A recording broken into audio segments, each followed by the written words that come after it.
nonro kotenore kod nek mar ja ohala ma jahigni 50 manyo chiel kod lisasi mowito ngimane kar ohande e boma ma Migori otieno manyoro.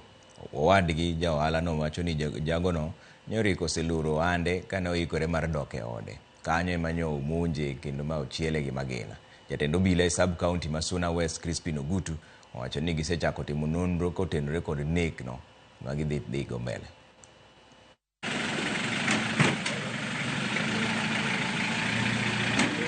He was just okay. There's nobody that he argued or quarreled with at the course of the day. But we are surprised at what has just happened. He was almost closing his business to go home. When he was just about to get into his car, then somebody who is not known, a shooter, just came and has shot him 4 times.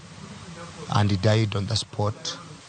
The police, led by me, rushed to the scene.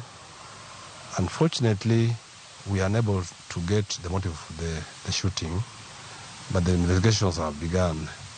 This is a very rare incident within this command because it has been quiet for a long time.